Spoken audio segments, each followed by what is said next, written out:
All right, it is Figgie and the Moose on this Thursday right here on Pix 11 Plus. What's going on, Figgie? How you doing, bud? I'm doing well. Good morning to you.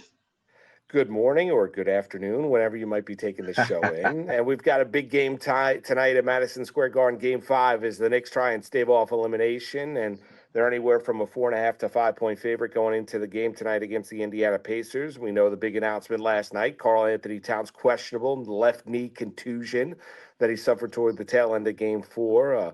A disappointing loss with the Knicks having an opportunity to even up that series of 2 games apiece, trailing the series 3 games to 1.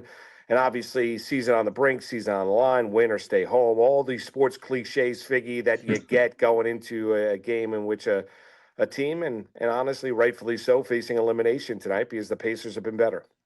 Yeah, it's a must win for the Knicks, of course. And, you're going to hear also all hands on deck and next man up and all those great things. But bottom line is, without Karl Anthony Towns, it's going to make it that much more difficult to find a way to get back to Indianapolis.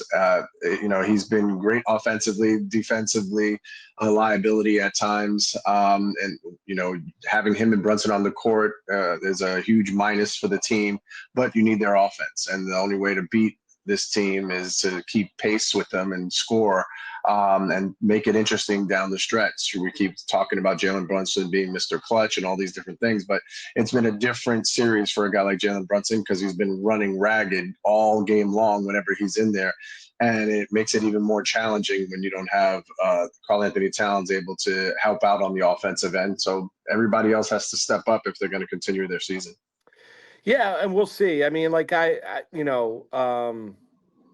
listen, I mean, the Knicks have got issues, regardless of whether Towns is there or not, right? So, yeah. I mean, like you mentioned, they can't keep pace with the Indiana Pacers. I mean, they just can't.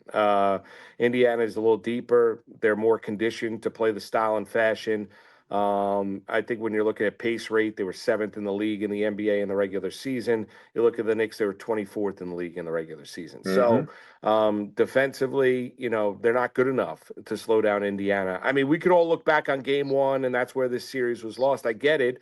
Or maybe it was just a precursor of things to come. Maybe it was the outlier that the Knicks were leading the game in the style and fashion in which they did. Because let's be honest, I mean, the Pacers collapsed in Game 3. Give the Knicks credit for the comeback in that one, right? But another 20-point comeback by the New York Knicks.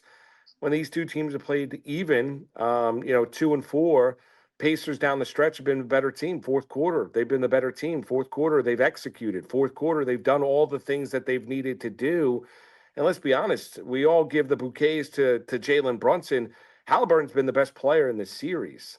Mm-hmm. And I think you can maybe make the argument that the second best player in this series has been Pascal Siakam. I mean, mm-hmm. That's how good Indiana's been. You can make the argument that Carlisle's been the best coach in this series. So I look at all that, and I think it's, how exactly we're all looking to be positive. We all love the Knicks run. We love the scenes on 7th Avenue. We love the fact that, I don't necessarily love the street signs, but there's a lot of things that come along with it, right? They've taken, I'll tell you, someone who loves the Knicks, Juan Soto, because it's taken the attention off his struggles out in Queens. He's rooting for the Knicks, a big victory tonight, right? He doesn't want all the focus to be on him, hitting under 240 on the season. I just don't know how they accomplish it, Figgy. That's the issue. They haven't been great at home, and everything that we've watched here, Indiana's better. So remember when we started the playoffs and we talked about the Garden, the Mecca, and what an opportunity to have a home court advantage. And what did I say to you? There have been more villains than heroes at the Garden. Yes. And it stands to be true. It stands to be true yet again, because we saw the villain, a guy who wanted to step into the spotlight as a villain, was Halliburton, right? Even though he didn't win the game, he put the choke sign up already in the first game. And it was a symbolization of what this Pacers team was about. It was, we're not afraid of you. Actually, we went to the conference championships last year. The Celtics aren't here to try to knock us down again like they did last year. So we are the favorites, even though, Vegas and the pundits had the Knicks as the favorites. The Indiana Pacers have done nothing short of what they were expecting to do, and let's take the next step and get to the finals, right? That's what the Pacers' plan was. You think the Pacers went into it this year saying, last year was a fluke. I don't think we can do it again. No, they started off a little, it wasn't the ideal start to the season, but as you've said countless times on our show, after January 1st, they're the second best team in all of basketball. And here they are. And you're seeing why they're the second best team in all of basketball. You're seeing why a guy that you don't game plan for. His name's not Halliburton. His name's not Siakam. What is his damn name? The guy who came in dropped 20 on the Knicks because they weren't even paying attention to him. That team is so deep and they are relentless. Benedict Mathurin. Thank you very much. I'll get that tattoo later on.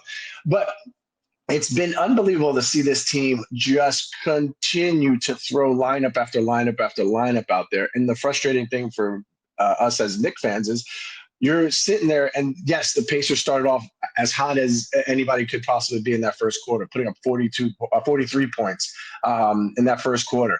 But the Knicks were still in it. And you're like, okay, they're right there. Although they shot nearly 70% from the field, 67% from threes, and yet the Knicks were still right there. That was just the first quarter. And you said, oh, my God, we've got 3 quarters more to go of this. There's no way they could keep up with this. And that's what we've been seeing is Carlisle has done a masterful job of being able to throw.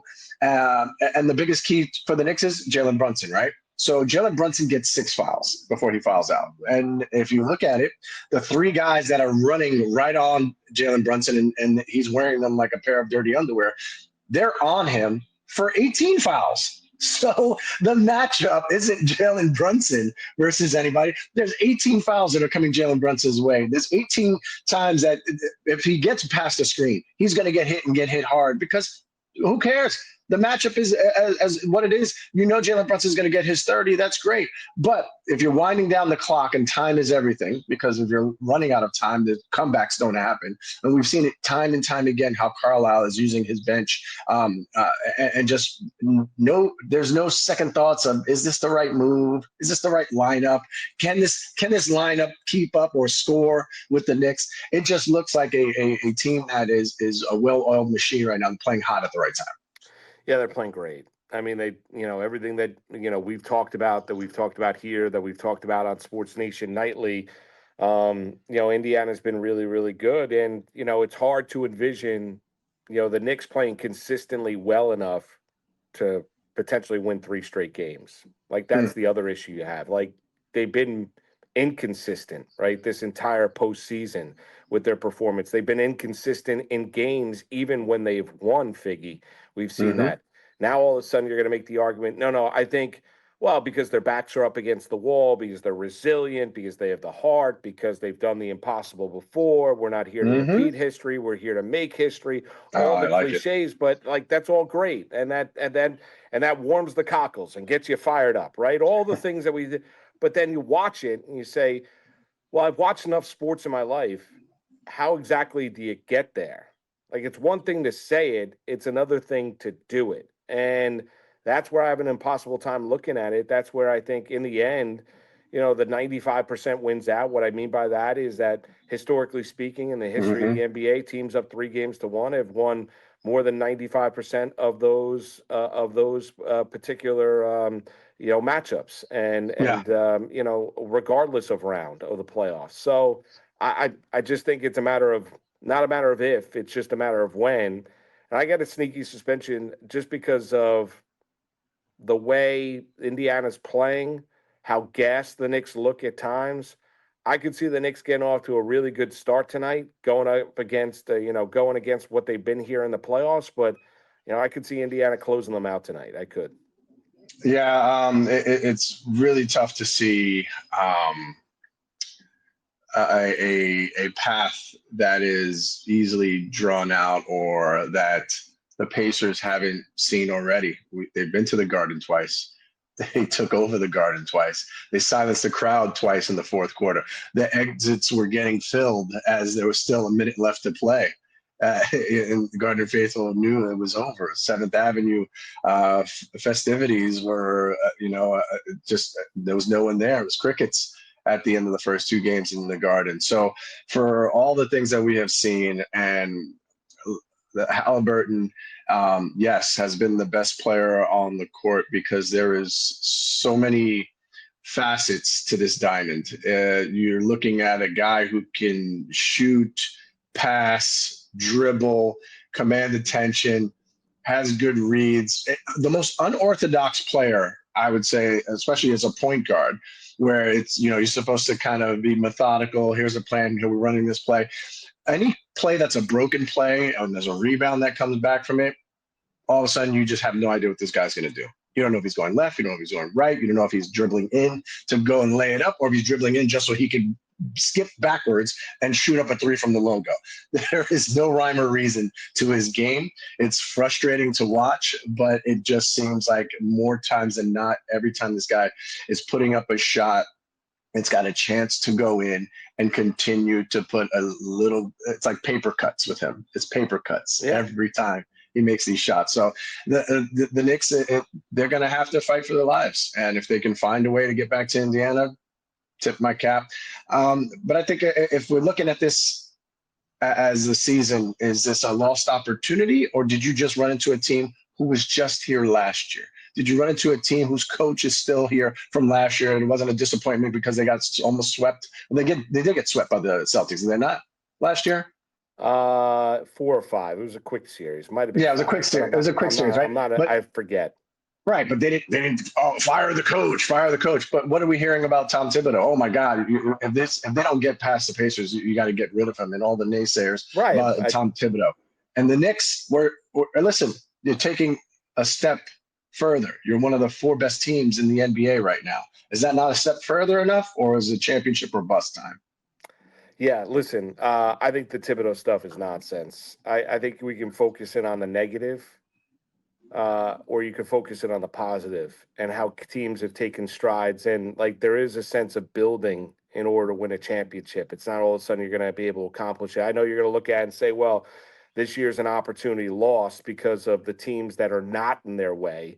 Right. That's fine. But you could also look at it and say, well, this is where we need to improve to give ourselves a better opportunity. And then next year we're going to be a force to be reckoned with. Like, the Knicks have been a laughingstock for years. And since Thibodeau has taken over, the last 5 years has been this he's revitalized New York Knicks basketball. I don't see how you look back on it now. You kind of you turn your head to that and say, well, I want to go hire Mike Malone, or I want to go hire this guy, or I want to go hire this one because they're going to be better than Thibodeau, and they're going to be, well, they could also be worse. It could be an unmitigated disaster. I mean, there's also that possibility too. Like, not everything is going to go on the up and up, especially with the Knicks. So I agree with you. I think Tibbs gets too much flack. I understand that, he's set in his ways. I understand he likes to play his starters, and you can look at the lack of the development of the bench. I give credit to guys like Landry Shamet and DeLon Wright for keeping themselves ready when they've gotten into the game, Figgy. That's the other thing and that's credit to that coaching staff as well. Before we take a quick timeout, do you think it ends tonight? No, I don't think it ends tonight. And I think Carl, the X factor, because you're going to need him, his offensive problem. Jalen Brunson. But I think this Knicks team isn't ready to lay down. It's definitely not going to be what we saw in Minnesota last night, or against Minnesota last night, for sure. I mean, they were punching their tickets to Cabo. Basically, that game was over at the 3-minute mark of the first quarter. The game was over. There was nothing to watch. Is that bad? Is that bad? Yeah, it was. I mean, what was it, 34-9 or something like that? It was crazy. And that wasn't 27-9 or something like that at the end. They scored 9 points in the opening quarter. There were 3 of them. It didn't matter. They were pushing a 40-point lead consistently. Yeah, I don't think it's going to be that. I think it ends tonight. I do. I don't know, for whatever reason, and I don't think it's a matter of quitting. I don't think it's quitting. I think they're going to give their effort. I do think Indiana, there's something to the notion of the exhausting nature of Indiana Pacers basketball and what it means to go up against them. So we'll see. Maybe we got a game 6 back in Indiana. I hope I'm wrong. We'll see exactly how it transpires tonight. We'll come back. I want to ask Figgie's opinion on Pat McAfee and Ben Stiller. We'll get into that. We'll do that next. It's Figgie and the Moose on this Thursday right here on Pix 11 Plus.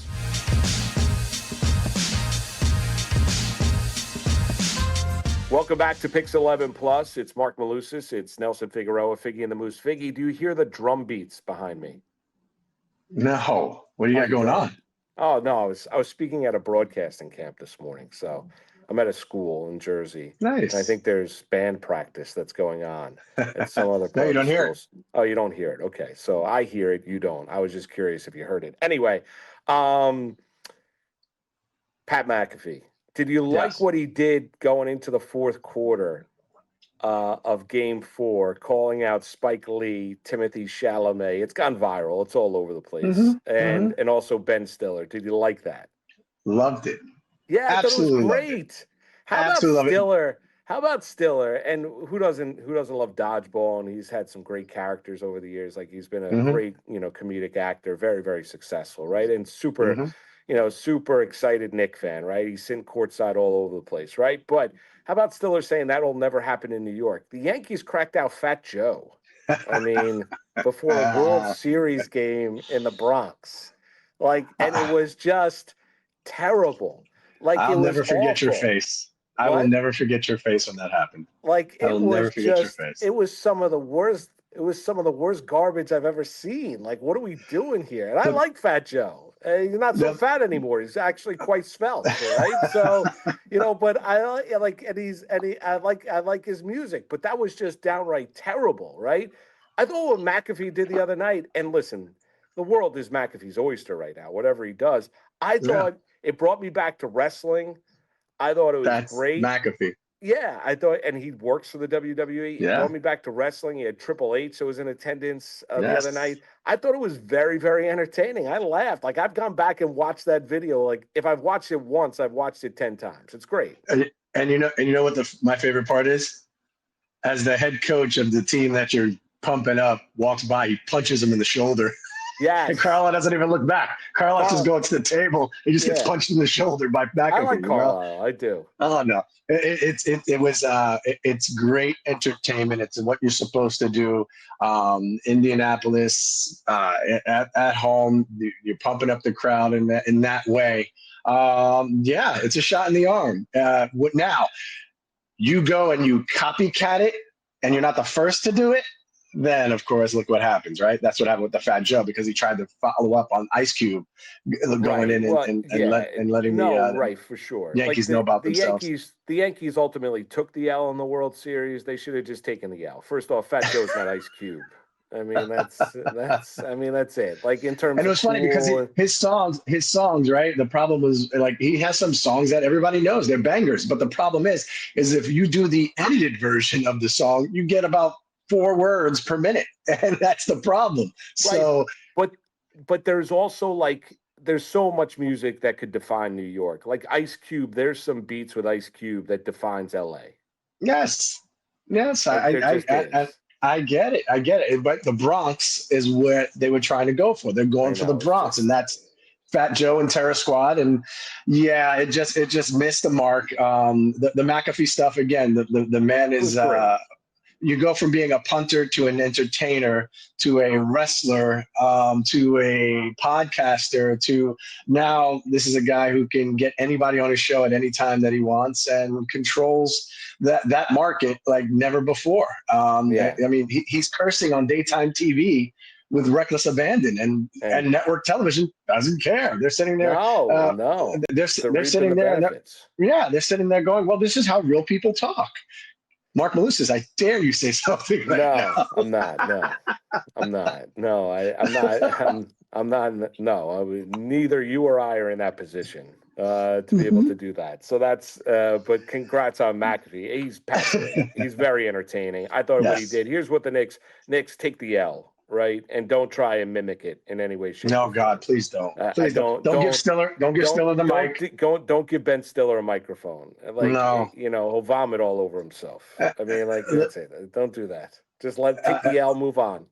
Can you see it? Can you see him coming in as the character from Dodgeball and trying to pump up the crowd? Yeah, and that's going through his head. And that went through his head. And it would be terrible. And instead of the line at the end, the effing Chuck Norris line at the end, it'd be effing Pat McAfee kind of thing, and then make a fat Pat McAfee or something out of it. You know what I mean? That I could see them trying to do something like that, and then you're just sitting there going, "We're getting blown out by 30." Now let me ask you this: I hit upon it before. Who do you think's rooting harder for the Knicks tonight? Ben Stiller or Juan Soto?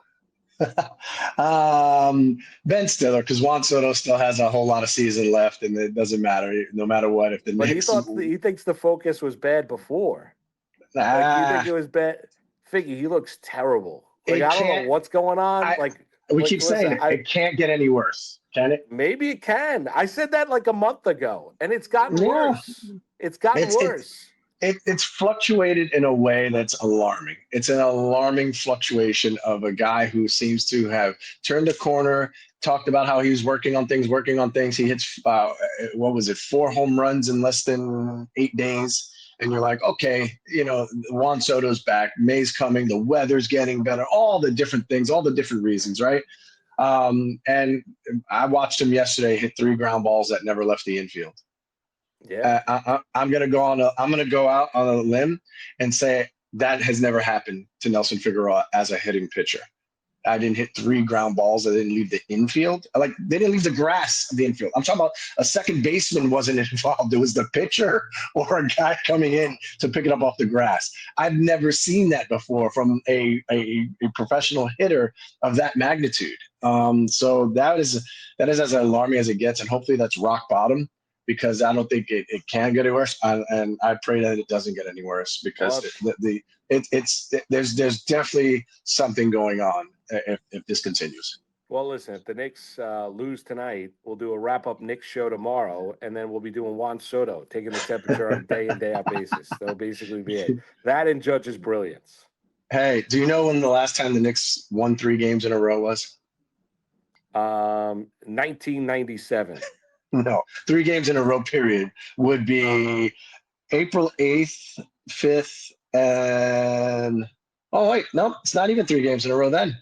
I mean, I can't go back far enough to find 3 wins in a row during the season. I remember they had that streak where they won like 10 in a row, but that was in December. That was in December, wasn't it?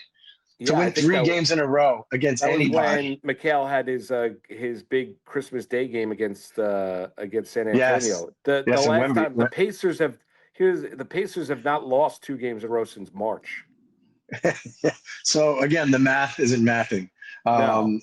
But at the end of the day, in Tropic Thunder, Robert Downey Jr., survive. Yeah, you just got to survive. Get back on that plane. That's all you need to do. Get back on that plane. As Isola told us last night on Sports Nation Nightly. That'll do it for Figgy and myself. We don't have a show tonight at 7 p.m. We'll be back with you tomorrow at 7 p.m. We'll be back with you tomorrow right here on Pix 11 Plus. Let's go Knicks. Hopefully I'm wrong. Hopefully Figgy's right. Enjoy the rest of your Thursday. This has been Figgie the Moose right here on Pix 11 Plus.